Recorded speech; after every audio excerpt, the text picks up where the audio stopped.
Olá pessoal, bem-vindos a mais um vídeo do canal Descomplicando a Inclusão, do Diário da Inclusão Social, comigo, Thalita Casaçu Dallagnol. Hoje nós vamos falar sobre o conceito de pessoa com deficiência. Vocês sabiam que cerca de 24% da população tem algum tipo de deficiência? Isso significa 45 milhões de brasileiros, o que é uma parcela significativa da nossa sociedade que não pode ficar excluída ou esquecida pelas políticas públicas. Por isso, é fundamental que vocês conheçam quem são essas pessoas para que vocês possam promover ações inclusivas na sua comunidade. Para falar sobre esse conceito, eu vou utilizar como base a Convenção Internacional dos Direitos da Pessoa com Deficiência e a Lei Brasileira de Inclusão, também conhecida como Estatuto da Pessoa com Deficiência.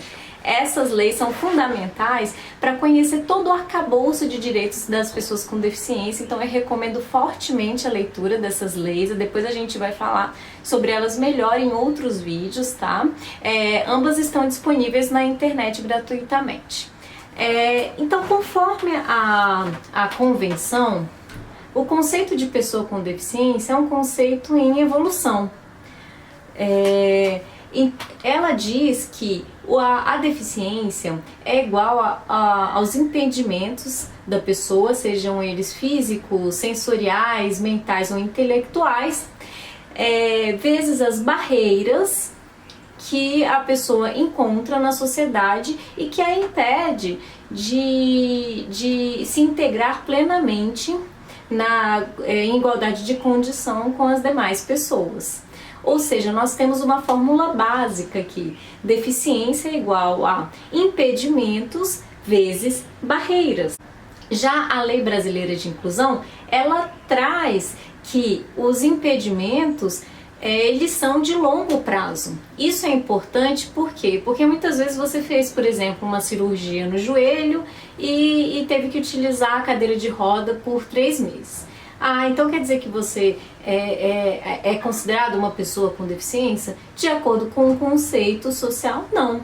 Porque você tem um impedimento de curto prazo, não de longo prazo. Então essa é a diferença importante que vocês têm que ter em mente.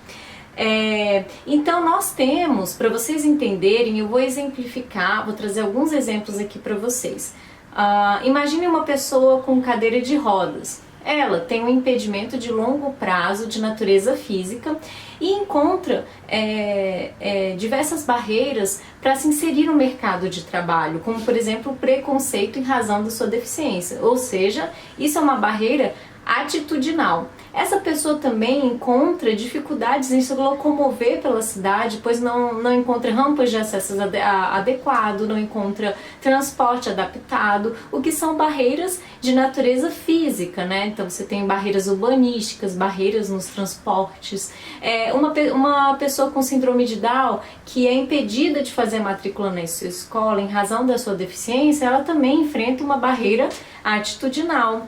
E uma pessoa que é cega, ou seja, ela tem um impedimento de longo prazo de natureza sensorial, que não pode ir ao cinema porque o filme não possui audiodescrição, ela enfrenta uma barreira comunicacional. Ou seja, são inúmeras as barreiras que existem no cotidiano e que essas pessoas enfrentam.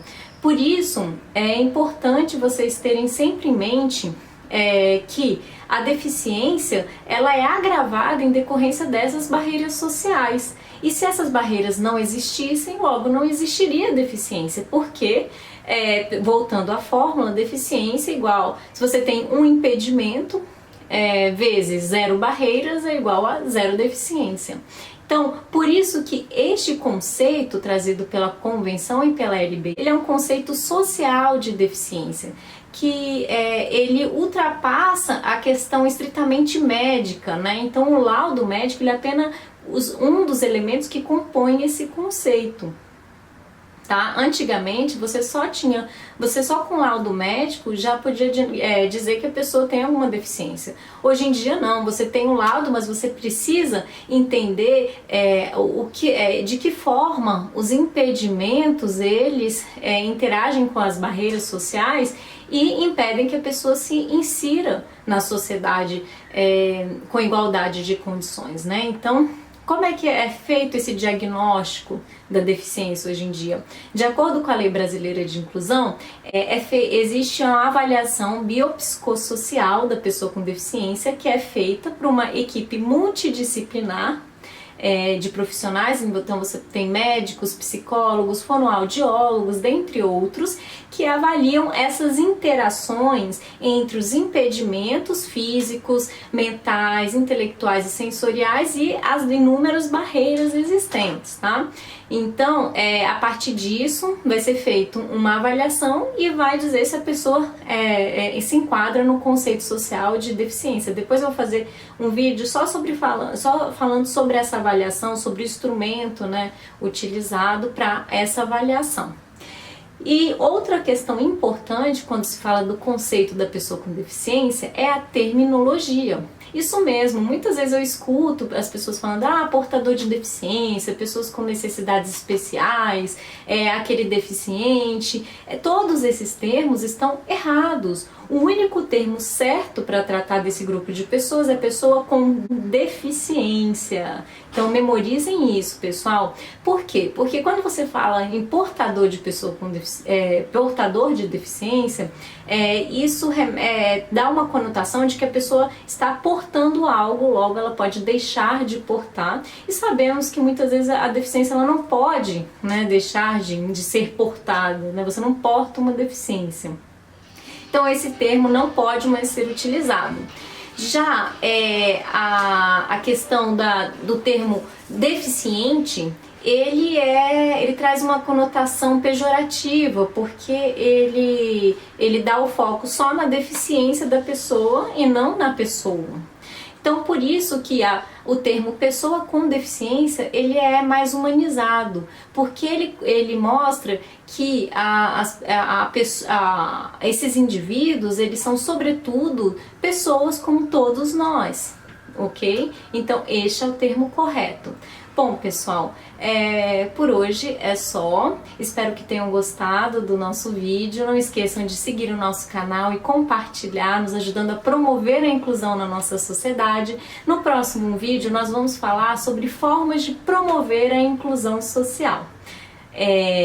Seja na escola, no trabalho, enfim. Lembrem-se que todo esse material está disponível no nosso blog diariodainclusãosocial.com, então vocês podem depois ler com mais calma tudo que foi falado aqui, tá ok? E se tiverem dúvidas, podem deixar nos comentários que nós vamos responder a todos vocês. Um forte abraço e até a próxima!